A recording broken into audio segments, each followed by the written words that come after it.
Hello, everybody. This is Nicholas Coley with Sweet Georgia Sports, and today I want to talk about new Falcons offensive coordinator Steve Sarkisian. So let's talk Sark. Now, if you don't know about Sarkisian's past, he was a quarterback coach under USC for several years, coaching guys like Mark Sanchez, Matt Lennart, and then he went on to become a quarterbacks coach in the NFL for the Oakland Raiders for a couple years.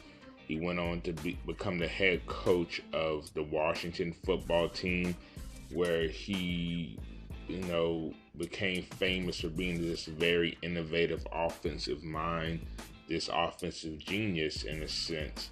And then he went on to coach USC, where he experienced this very unlikely downfall due to alcoholism, amongst other issues. And he eventually lost that job and dealt with a lawsuit suing USC and things of that nature. Now, after a couple years away from coaching, he went on to become an offensive assistant at Alabama during this most recent season, even taking over offensive play calling duties in the championship game against Clemson after Lane Kiffin left the job to go become the head coach of the South Florida team, I believe. So, and then he was promoted to that offensive coordinator position by Nick Saban permanently, only to take the offensive coordinator job for the Atlanta Falcons after Kyle Shanahan left to go become the head coach of the 49ers. Now that that's all out the way, all that background's out the way, let's talk Sark and if he'll be able to adapt to this offense.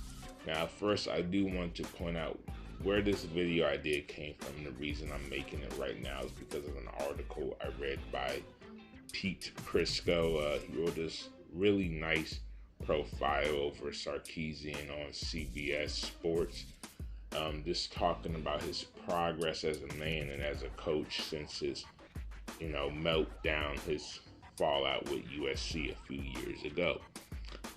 One thing he noted was Sark looked slimmer, he looked healthy, and he just looked good. He looked happy, which it is really awesome to hear for a guy that suffered with the issues Sarkisian suffered with. He also pointed out that Sarkisian and Matt Ryan have built up this great relationship as well. Now, one thing that is important to know is the relationship between Sarkisian and Dan Quinn, which they built up while Dan Quinn was the defensive coordinator of the Seattle Seahawks and Sarkisian was the head coach of the Washington Huskies. And I believe this relationship is very important.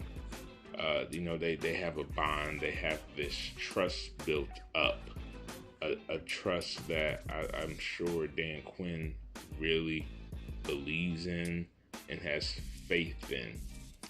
I don't believe Dan Quinn would bring in Sarkisian if he didn't believe Sarkisian couldn't take this on. And trust me, being an offensive coordinator in the NFL, it is a lot of pressure. It's especially on a guy that has these issues, such as Sarkisian does. But I think it's very important not to judge Sarkisian because of his alcoholism, because of any other issues he may face. It's more important to support him in this time and give him this trust and put faith in him, because if you never put faith in him, if you never, put the reins in his hands, he won't heal as a person. Of course, having doubts it's a natural thing, and I'm not saying there's anything wrong with having doubts, but you have to trust that this team and this organization sees Sark as a healthy man and as somebody who can take on this kind of pressure. He would not be here in this position if he could not take on this load of offensive play calling, which kind of goes to how will Sarkisian call this Falcons offense, because obviously last year the Falcons had one of the best offenses ever. A top 10 offense. Matt Ryan had one of the best seasons by a quarterback ever. Partly due to Kyle Shanahan. It's not fully due to Kyle Shanahan because obviously the players have to do their part as well. But one of the major impacts on this offense, one of the major reasons they performed so well and succeeded at such a high level was because of the play calling of Kyle Shanahan. That obviously can't be replaced. And I'm not doubting Sark's ability. I'm doubting. I don't know if Sark can call this offense as well as Shanahan did. But that doesn't mean Sark can't be a different play caller. Every offensive coordinator is going to do things their own way. Now, obviously, Dan Quinn has said this scheme won't change from last year, and it probably won't change in a major way. But you can't run the exact same playbook from year to year to year. Obviously, even Shanahan wouldn't do that. Trust me, if Shanahan was calling the offense this year for the Falcons, you would see little things change. Now, if his little changes, will they be efficient changes? Will they be changes that, lead to success? And I really do believe so.